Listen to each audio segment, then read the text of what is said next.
Welcome to the hustings for the 2021 Manchester Students' Union elections. This year's coverage is hosted by Manchester Media Group, the University of Manchester student media platform. I'm Tom Grant, I'm the station manager at the University of Manchester's TV station, Fuse TV. Each night this week, MMG will be running candidate hustings for the 8 full-time executive officer roles. These live streams are a chance for you to meet the candidates for each role and to hear them answer questions on topics suggested by the student body. First up is the hustings for the role of General Secretary of the Students' Union. Joining me today are 7 of the 8 Gen Sec candidates: Nikita Muthrija, Ahad Omar, Melody Stephen, Anish Banerjee, Ben McGowan, Ibrahim Sami, and Ella Vincetti. Malak Elassa is unable to attend, but you can view their manifesto on the SU website. Each candidate will now have 2 minutes to give an introductory speech about themselves and their manifestos. When their 2 minutes is up, I will raise my hand to indicate that they should finish the end of their sentence. First up, we have Nikita Muthrija. Nikita. So, hi everybody, I'm Nikita. Yes, I am not a superhero from the DC universe, but I'm one of you. I've studied in 3 countries, India, Singapore, and now United Kingdom. So I'm pretty much aware of the expectation of a diverse set of students coming from a plethora of different cultures and backgrounds. And henceforth, thinking from that perspective, I can come up with a set of prospective solutions to fulfill them. So I'm currently a postgrad. I completed my undergraduate 6 months back in my home country. And till date, I've cracked a number of challenges and I've held so many responsibilities, which I feel have shaped me as a prospective general sec candidate. So what is it that I'm going to do? What is that I'm going to strive to do? Number 1, we are vouching for women power this year. Yes. So we would be encouraging momentum towards creating a more balanced university safety force because there are no women officers in the university security team. And it's all about breaking the stereotypes. Secondly, definitely vouching for tuition fee and rent fee reduction, wherein within the whole rent fee stance, we've already achieved a milestone. But on that same note, high hopes on that. Coming on to some exciting stuff, I have plans to introduce some universities' very own travel desk, universities' real-time navigational map, etc. So do check out my manifesto to have more information on that. Irrespective of all these things, there's one very important thing that I would do, or any Gen Sec candidate for that matter should do, is to keep the students, you, as the utmost priority and to get you heard. Right now, I'm not representing myself, but us. And that's something that gets signified in my campaign slogan as well. It's not you or me, it's we. I alone cannot bring about a change. In no world I can bring about a change alone. It's we who can bring the change. So let's do that together as a kick-ass team. Thank you. So don't forget to vote for me. Very well timed, Nikita. Thank you for that. Next up, we have Ahad Omar. Ahad, you will need to unmute yourself, please. Thank you. Right, my bad. Hi, everybody. My name is Ahad Omar. I hope everyone is doing well. Candidates, Tom, I hope you all are doing really well. My main slogan for my campaign is you have to fight for what you deserve. Right now, as students, everybody knows we're not getting what we deserve. We are a second priority for the university. Everybody knows that the university wants to make profit. Students come second. We are supposed to come first. In the past year, we've seen fences were put up, minorities were racialized, they were on the BBC. There was no proper academic or mental health support. Tuition fees were not lowered, right? So I support 9K for what rent strikes. And now Nancy Rothwell is getting a no confidence vote. We need to fight. We need to fight to regain everything that we lost this year. We need to fight. And if you vote for me next year, you will see a massive positive change because I am a fighter. I will fight for you. I will fight and I will get what you deserve as students. And everybody over here, I believe the candidates are very well qualified. So as students, I believe everybody should go out there, vote, read everybody's manifestos, see who the best one is. One of us has a solution and you should vote. And my main manifesto points are working closely with the women's officer to end sexual assault for women in Fallowfield. That's one of my main points. Second, to reduce the massive tuition fees, especially for the international students. I want to make more job opportunities for minorities and the BAME groups. I want to reestablish activities for people going into their second and third years because I know you guys have lost a lot of opportunities. I will also want to make a big freshers festival for everybody, not just freshers. I want to regain your experiences. I will fight for you. I will fight by any means necessary. Follow me on Instagram. I'll have them for General Secretary. Thank you. Thank you very much, Ahaz. Again, very well timed there. Next up, we have Melody Stephen. Hi, can I just check that you can hear me? I'm experiencing some tech issues. Yeah, we can hear you now, Melody. Okay. Hi everyone, my name is Melody and I'm a fourth year law student. And as you've heard, I'm running for General Secretary of the SU. So when I sat down to write this speech, I contemplated the events that led to my application. And it just boiled down to a couple of reasons in the end of why I wanted to apply. So firstly, there's change that I desire.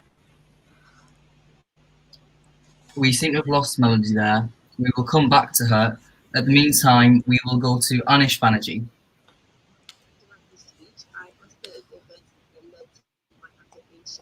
And it just boiled down to a couple of reasons in the end of why I wanted to apply. So firstly, there's change that I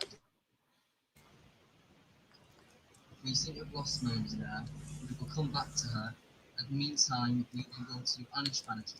Hi, so I am Anish Banerjee. I am running for General Secretary. Like Nikita, I have also lived in 3 countries, Singapore, India, and UK. One of my biggest achievements has been starting a wildlife NGO in India and being the environmental part-time officer of the student union. The last year has been highly frustrating for all of us, and I don't think I need to emphasize on the university's outrageous failure. So one of my biggest thing I would like to focus on is student well-being. I would like to have workshops in self-defense, finance literacy, sexual safety, and soft skills. I am also keen on supporting students with disabilities by encouraging their participation in sports and in disability-friendly events. To make the university infrastructure and resource more accessible, both virtually and physically, is also part of my agenda. In terms of a financial perspective, I am aim on increasing the number of scholarships available, especially for sports and other non-academic purposes. I will be working to develop a financial advisory team to support students with their financial concerns. My financial aid will also be spread to societies by creating society relief fund to allow societies to ease back into a normal operation next year. Furthermore, I would like to continue with the Climate Justice Night and continue chairing the Climate Emergency Committee of the SU. I also wish to have an annual tree plantation and make accommodations more sustainable. In terms of accommodation, I would like to start an online platform for students to liaise with private hall owners. Thank you. Vote for me. Thank you very much, Anish. We're going to go back to Melody now. If you can hear me, Melody, you're back in the stream. I can see you there. I will let you start again because you only had 20 seconds there. So please, if you want to take the floor again. Oh, and just as I say that, we seem to have lost Melody again. These things are plagued by technical issues. So for now, I'm going to move on to Ben McGowan. Hello, my name's Ben. I'm very excited to be running to be your General Secretary. But let me just start by saying, when I came to Manchester, I didn't intend to be using my time fighting against our university management. But that's a position we've all been forced into. What we've seen is a university management with a complete lack of regard for students' well-being that thinks it can essentially get away with anything without consequence. And when that's the situation, we need a students' union which is completely unafraid to call them out. Nancy Rothwell and her entire management should feel nothing but shame. From racism to inaction on mental health and failing students throughout this pandemic, we deserve so much better, and we can get it. I'm proud of what we've done in movements like Rent Strike, winning millions in rent rebates, because that's where we've proven that actually ordinary students can win, and this university isn't invincible. We've got a mental health crisis on campus that is completely out of control, and the university has refused to increase funding in line with increases in demand. We need to cut those waiting times. We need to increase the actual sessions of support available once you get through, and we need to simplify the entire process, because it's not fair to heap tons and tons of bureaucracy and jumping through hoops onto overburdened students who are in these positions because they're struggling and they're asking for help. That help needs to be as easy to access as possible. International students have been treated disgracefully, already being charged even more extortionate amounts for tuitions. These students come to Manchester with expectations, and we need to ensure those expectations are met. Nobody comes halfway across the world and spend tens of thousands to have a university completely turn its back on you. We need an SU which understands its role outside of campus. We know when it comes to housing, there are awful landlords out there who think they can get away with treating students horrendously, whether it's refusing to refund deposits or refusing to help with maintenance. The university and the SU needs to realise that we can wield enormous influence against these landlords and use it for good to protect students. Manchester is an amazing city, and we love our university, and it's because of that we need to act now to defend it against those who couldn't care less about our welfare, those whose only motivation is how much money they can extort out of students. We have an opportunity to create a university that truly cares for its students. I'm hoping you'll trust me with your support, because I know together we can turn this around. We can win this, and we can demand so much better. So vote Ben McGowan on the 8th to the 11th of March. Thank you very much, Ben. Now we're going to go over to Ibrahim Sami. Hi everyone, my name is Ibrahim Sami. I'm a second-year management marketing student, and I'm gonna keep mine as straightforward as possible. So I ran for this role because I saw specific issues that I didn't like about the uni. And so my whole campaign's called COVID What Next?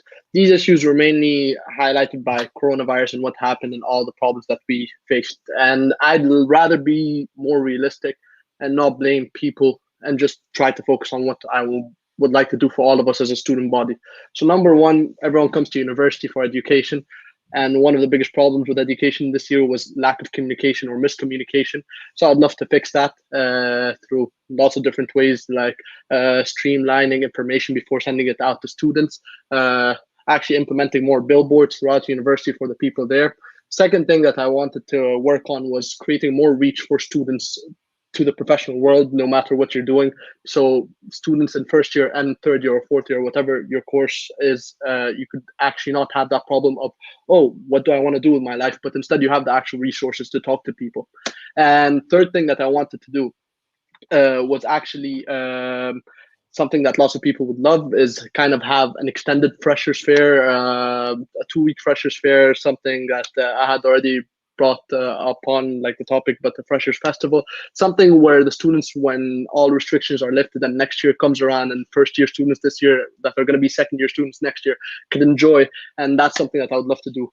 The fourth thing I'd love to do, which is more practical when it comes to mental health, is implementing something called comfort rooms, which are just going to be rooms allocated throughout uni with beanbags, with people there allocated to talk to you. Or you could go there when you need like a little stress break. You can go there and just relax. And it's meant for the students themselves to relax. And the last thing is having a My Manchester app for everyone. And yeah, my name is Ibrahim Sami, and I hope you vote for me. Thank you. Thank you very much, Ibrahim. We're going to go on to Ella Vincenti, please. Hiya, so I'm Ella. I'm a third year student here at Manchester. I'm running for General Secretary because back in September I helped start the Student Action Group Safer, and I've been fighting for student rights ever since then. To be honest, over the last semester, I felt that the SU should have been bolder and braver in supporting student action against the uni. I'm running for General Secretary because I want to continue that fight and I want to bring it into the SU. As General Secretary, I'll be bold in defending the student voice, and I'm not afraid of voicing student anger, and I'm committed to fighting for the student agenda, not the universities.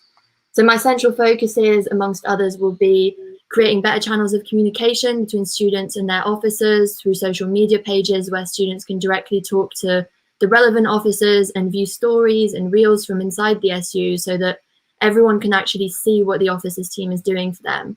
I'll also fight for increased support and funding for campaigns like Rent Strike and Safer, as well as other campaigns with a range of aims from racial and gender equality to environmental concerns and many others, as well as pushing the uni for funding for mental health support and financial support for students struggling, financially, especially in the wake of the pandemic. And finally, I want to work with the education officers for students to be involved in decisions about how our education will be delivered after the pandemic.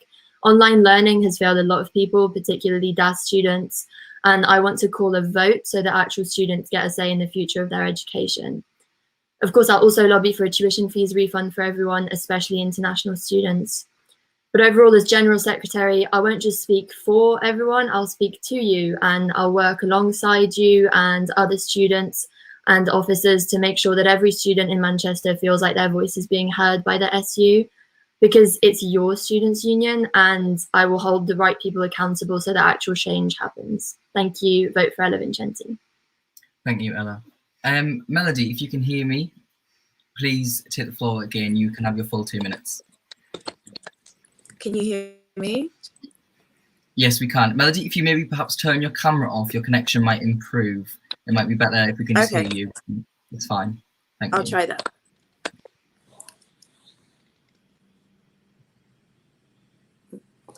Okay, hi everyone. You might not be able to see me, but I do hope you can hear me. And I am a fourth year law student. And when I sat down to write the speech, I basically thought about the reasons that I decided to put my application in. And the main reason that stood out to me was because I saw change that I wanted to happen. I've seen change that I've wanted to happen since first year. I see people struggling through the same things that I struggled in first year. And I see a lack of progression in the university and tackling the major issues that actually affect us as students. And I've always been the kind of person that's seen issues that should be tackled, but I've also decided that I want to be the type of person that actually goes ahead and tries to make those changes. So I've also gravitated towards people that are left behind, and the student body in general has been left behind in the pandemic by our leadership, by our government, and truly and honestly, I'm running to change this. The second reason that I wanted to run was also very simple. I've always hoped to see people who represented the population leading the majority. Representation is incredibly important. And yet again, I find myself on a platform that I wished embraced diversity that Manchester is famous and beloved for. So at the end of the day, once again, I wanted to be the change I wanted to see. And lastly, the reason I wanted to run was because of the policies that I believe that the university needs at this moment.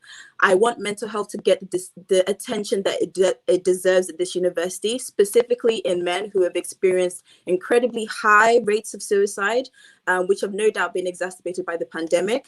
Secondly, as a survivor of sexual assault at the university myself, I wanted to do more to protect young women at the university in the way that they deserve to be protected. I also want to make sure that those who were not born into privilege are not left behind by the pandemic. I want the university to thrive in diversity, and this is a lot of I want, but at the end of the day, the reason I am running is because I care to run, and I care to implement the policies that individuals that have been left behind would want to see on a big stage. So vote Melody on the 8th to the 11th. Thank you very much, Melody. We can hear loud and clear now. It's great. So now it is time for questions on topics submitted by the student body. Each candidate will have 30 seconds to answer, after which I will raise my hand again to indicate that the time is it is time to wrap up.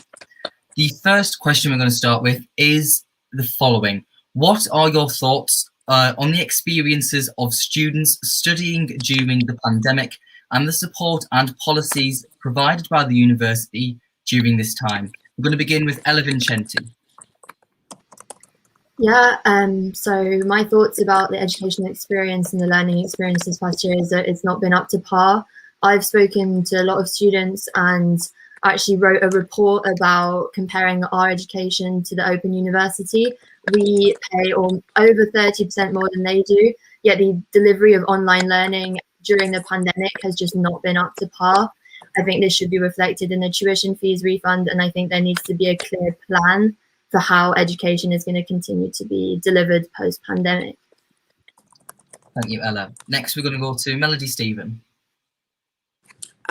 I very much agree with Ella. I think there should be a refund because we are not getting the full education that we paid for when we agreed to £9,000. So we should get a refund. And another thing that I think has been really shameful in the way it's been addressed is that there is a complete lack of communication. For a very long time, we were left in the dark as to the future of our education and how it was going to go forwards. So the lack of communication needs to change. And yeah, I would just leave it at that. Thank you, Melody. Up next, Anish Banerjee. I'm an international student. I'm paying 23 grand a year. It's been absolutely disastrous for us. Why are we paying so much money just to see the professors send videos from the last academic year instead of making new interactive content? It's been absolutely outrageous, and there's no reason why we international students are being made to pay for the university when we would be much better off staying back in our local countries if this was the case. Thank you. Thank you, Anish. Next up, Ibrahim Sami. I think I can agree with everyone when addressing this topic about education this year. I guess each course is different, but in the end of the day, I guess all universities face the same issue, but that doesn't stop University of Manchester, which is supposed to be an esteemed organization, all this and all that. But in the end of the day, like, I look at what I'm studying and I look at everyone, all my friends internationally, and I'm just kind of like, I don't know, exactly what Anish said. I just look at the money that I'm paying and I just feel bad. But yeah, thank you. Thank you, Ibrahim. Ahad Ulmer. So like everybody else said, I agree with everybody. The tuition fees, it's not worth it what we're studying for. Like Anish, I'm an international student as well. I pay £18,000 a year. The learning experience has been disgraceful. We're not getting what we pay for. As a general secretary, if I become one, I will fight to lower it. I will rework on the assessment pledge, work closely with the SU Senate, because let's face it, we're not getting what we're paying for, and it's a disgrace. Thank you, Ahad. Ben McGowan. Yeah, I mean, I think the pandemic has really shown up the university for what they are. The university were more than happy to bring back students and extort thousands of pounds from every student. And then when it came down to actually caring about students' welfare, there was nothing more than a facade that dropped very quickly. The refusal to bring back in safety nets when the pandemic was carrying on was, completely unjustifiable. And we need to see proper mitigation at the end of the year to make up for the experience that students have had. And carrying on those things as well, one of my pledges is that I think we should carry on the idea of not having medical evidence for mitigating circumstances. I don't see any reason why that shouldn't be made permanent. Thanks, Ben. We seem to have lost Nikita, so I will move on. However, hopefully she will manage to rejoin us soon. The next question. The past 4 years with lecturer strikes, Brexit and the pandemic have been some of the most disruptive for students in recent history. Some students have complained about not getting value for money from their degrees. What is your position on this? We're going to start with Melody Stephen. Yes, as I've said earlier in the last question, I do not think we're getting value for money. I was in first year and the majority of my first year was filled with strikes. I didn't really get the education I wanted. And now in my fourth year, I'm also getting half the education. So to make up for this, I think the university simply has to, first of all, reimburse us, but also go the extra mile to make sure that we are actually getting some sort of education. Because at the end of the day, I'm leaving a law degree. Am I actually prepared for what I've paid for, what I've come to university to get? I feel like a lot of people would not agree that they are. So not only should they reimburse us, I think they should also go the extra mile by implementing ways for us to make sure that we can actually access the workforce when we leave university or whatever we want to do next. Thank you. Thank you, Melody. Ella Vincenti. Yeah, I think I would echo what Melody just said. I'm currently in my third year and I'm also studying drama, which is ostensibly a practical degree, which has been deemed non-essential. So I've basically not received any of the education I was supposed to. Yeah, I'm expected to pay the same. Similarly, my second year was affected by strikes, I think. And I think as well of medical students and nurses being made to work frontline unpaid during a pandemic. The uni needs to do better, and I want to fight for that as General Secretary. Thank you, Ella. Ahad Ulmer. So it's not value for money. Why do people go to university? Because they want to go out there, go to lectures, have face-to-face conversations with people, socialize, network. We're not getting the value for money. If you look at the bill for the tuition fees, we pay for libraries, departments. Are we getting that this year? I don't think so. We're not getting our value for money. So I believe that we need to strive and we need to make this better. Thank you. Thank you, Ahad. Ben McGowan. Yeah, I think students have been completely disregarded at basically every level. There's been no care or basic compassion from the university. I don't think tuition fees should exist in any year, and it's completely unjustifiable that we should be paying tuition fees at all. And this entire system has been made to treat us entirely like cash cows. And it's never been like this until, a couple of years ago. And we need to get out of this mentality that students are a sort of a consumer product that the university can just extract cash from. That's not what we're here for. We're here to learn, and we're not here to be used to service. And there's no justification when, people like Nancy Roper on six-figure salaries to be using that to justify staff cuts. Thanks, Ben. Next up, Ibrahim Sami. I think, to be honest, I'd rather be realistic. When stuff happens around you, you can't really control it. When there's, for example, like you talk about strikes, you talk about, like, let's say COVID this year. I can't point fingers again and say, because I don't manage the finances, I don't know where money needs to go or come. I know that I don't feel like most of our money is going where it's supposed to be, but at least when it comes to education, I think there should be an extra effort, especially when it comes to communication. And that's the whole idea that I would love to work on, communicate the education better. Thank you. Ibrahim. And finally, Anish Banerjee. Like Ibrahim said, the last 2 years has been really hard with Brexit and the pandemic. But regardless, the university made £1 billion last year in profits. I don't see a reason why they cannot find a solution to pay the staff higher and find a way to help students through Brexit. They can certainly give us a better value of money. They're making so much profit. They should be able to figure their stuff out. Thank you. Thank you. Thank you all for your responses on that question. Next up, in recent years, students seem to have become disengaged with university democracy. Why do you think that, and what ideas do you have to make it more engaging and accessible? We're going to start with Ahad Olma. So students have been disengaged because there's been a lot of chaos. We need to increase not just voter turnout for the SU elections. We need to get people involved in a lot of disciplines, politics, learning, multidisciplinary things, not just academics, extracurricular, societies, everything. We need to increase this engagement. The only way we can do this is if we strive, fight, and let them know that you can achieve anything. Positivity is important. Thank you. Ben McGowan. Yeah, I think ultimately one of the biggest issues is the SU hasn't done enough. You know, where the biggest wins come from this past year, especially, it's been from groups like SAFER and Rent Strike. When ordinary students have got together and organised and have taken on this £1 billion university and have beaten it. And it's having an SU which is willing to back those fights, because now we know that this university is beatable, and if students stick together, that we can take them on. And also in terms of engaging democracy, I think oversight bodies, you know, we've got a university management that's completely out of control. We have a democratic Senate that's meant to oversee it, where only 5 out of 70 members are students. We need to up those numbers. There's no way in a university that's built on students that only 5 out of 70 members should be students. Thank you, Ben. Melody Stephen. Yeah, so in answer to the question, I think students do have frustration, but we don't know the rights and the power that we have. And we've just been recently waking up to it with the amount of protests that we've had in the last couple of years. So to tackle the lack of student engagement, which I do believe is on the rise, firstly, I want everyone to be educated on the power that the students do have to challenge the university and take on the universities. Secondly, I will build communities that are student-led and from the grassroots, so students not only act on the power, but they build the communities to make sure that it continues.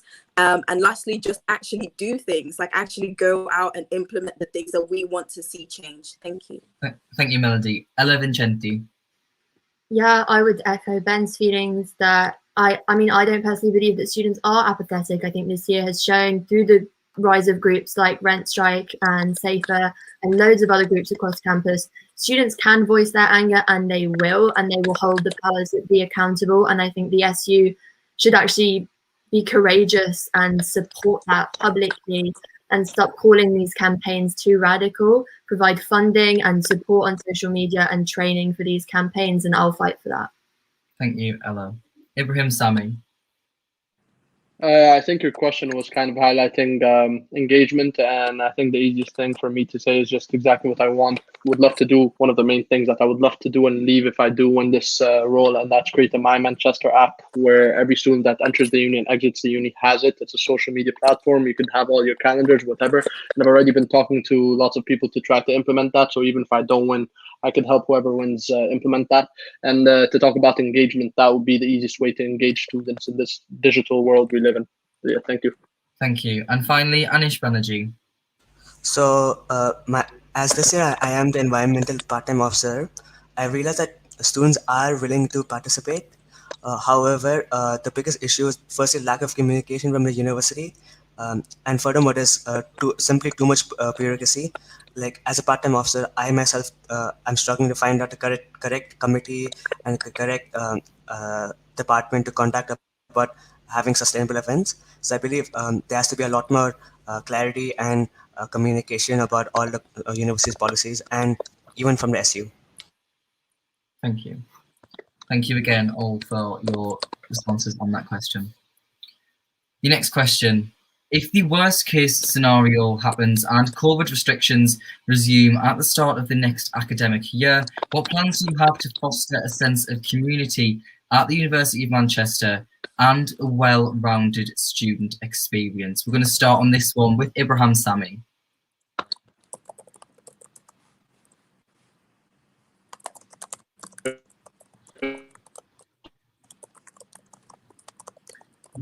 We seem to have lost connection there a bit with Ibrahim. I'm going to move on quickly to Ella Vincenti, and hopefully Ibrahim will come back.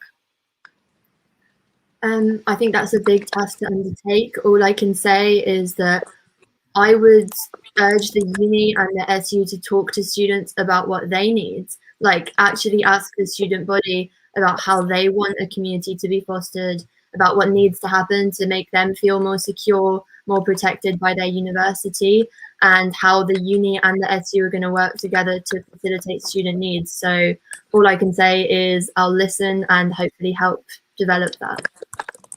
Thank you, Ella. Ahad Ulmer.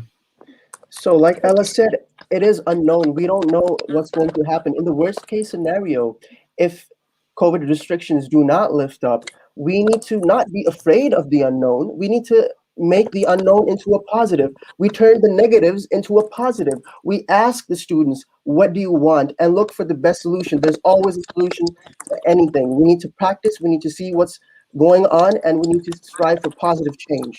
Unknown can be good. Thank you, Ahad. Melody Stephen. I think the first thing I would definitely say needs to be addressed is first year students who have basically gotten no sense of any sort of university experience. So I think there needs to be a lot of time and effort invested into them. Secondly, I would also say international students who are having to access education most of the time on the other side of the world with time differences. No one's actually even thought, hey, how can we help these students? They're just running lectures at the same time. And thirdly, the online technology is not up to scratch. We need to invest in our university technology systems because currently it's inexcusable, in my opinion. Thank you. Moving on to Anish Banerjee. So being an international student, the time difference are absolutely horrendous. It's 12 a.m. right now in India, and I'm awake attending this. So one thing the university has to consider is making the time frames more suitable, because there are a lot of people from Asia and from Africa, so they will be having a lot of time differences. Furthermore, we should actually have a survey to find out feedback about how the university can improve the online experience, because as a member of Senate, one thing I've realized is that the last 2 months, the amount of participation has reduced substantially. So we need to know why. Thank you, Anish. Ben McGowan. I'd like to be optimistic and hope that COVID restrictions hopefully won't be in place by September, but the main issue we had this year was the university simply wasn't ready. Anyone with basic foresight would have seen that bringing tens of thousands of students back probably would have led to a spike in COVID cases, and it did. And the university wasn't prepared to deal with it. And we had students isolating, left without support, left without food, forced to use food banks, without proper mental health support. And there was a complete and lack of planning by the university that was completely overstretched, and they hadn't planned for it. I think, as long as we put in proper structures in place and make sure we're ready, then I hope it won't go the same as it did this year. Thank you, Ben. And Ibrahim Sami, if you can hear me. Yes, sorry about that. I can see already this semester that lecturers, or at least in my course, are a bit more prepared. But I'd say, number one, following Melody, IT support should be way higher. I think our university, like, one of the biggest problems is when it comes to the IT department, we're kind of poor, especially when considering the resources. And if we do end up staying in COVID, I think lots of us, instead of blaming them, should change our attitude and try to come together instead of saying, yo, the university did this. There's some things you can't control, and that's what I would try to build on. Thank you. Thank you. I thank you all again for your responses to that question. Those were our 4 main questions of this evening. However, we do have a bonus question. You only have 15 seconds to answer this question, so please be considerate of the time that we have left and try and stick to that time frame. The question is, what are your thoughts and stance on the vote of no confidence referendum? I'm going to start with Ahad Ulmer. I think the vote of no confidence was a really good decision. Students need to raise their voice, and personally, I think it's been a disgrace. I don't support the confidence of Nancy Rothwell, and students should go out there and vote. It's a good decision to do this. Thank you, Ahad. Ibrahim. To be completely honest, I don't have enough inside information about this topic to even have voted, so I don't actually know. So yeah, that's my stance. I don't want to BS. Thank you. Thank you. Melody, Stephen. In terms of the vote of no confidence, I think it's really amazing that we're using the abilities that we have to challenge the leadership. I think as long as everyone is educated on what they're voting for and the issues at hand, then whatever is chosen, I believe, will be the right decision. Thank you. Ella Vincenti. Yeah, I fully support the vote of no confidence. I think that a change of leadership is crucial to changing the university's priorities from profit to student welfare. I have no confidence in Nancy Rothwell and her administration, and I think massive change needs to happen at that level. So, thank you, Ella. Ben McGowan. Yeah, I mean, not only do I support the vote no confidence, but I luckily was one of the people that helped organise and start the vote no confidence. So obviously completely support it, and spent 2 weeks in the tower just to try and get attention towards Nancy Rothwell. I think the actions of management as a whole have been completely disgraceful. I mean, it's not a position where we can fence it. This management has, in any other job, they would have been fired by now. Thank you, Ben. I now thank you all for attending this evening. You can find the full manifestos of the candidates at manchesterstudentsunion.com. I do apologise, Anish. You were on my next page. Yes, go. Sorry about that. So I'm 5,000 miles away. I obviously do not know the on-ground situation, but however, there's been too many students facing issues for it to be just simply a one-off. Like there's too many incidences. So I am fully in support of a no confidence motion. I'm not for or against her, but that is for the student body to decide, because they are the ones who are in Manchester facing issues. So they will know more. Thank you, Anish. And I apologise again for that. You were on my next page. I didn't catch your name. So thank you for letting me know, because that would have been very unfair. I say again, thank you very much for all of you for taking part today. You can find the full manifestos of the candidates at manchesterstudentsunion.com/elections. Voting opens at midday on Monday, the 8th of March for officer elections and for the referendum. Don't miss the chance to have your say, and stick around next for another round of Hustings live on Facebook and on YouTube. Thank you and good evening.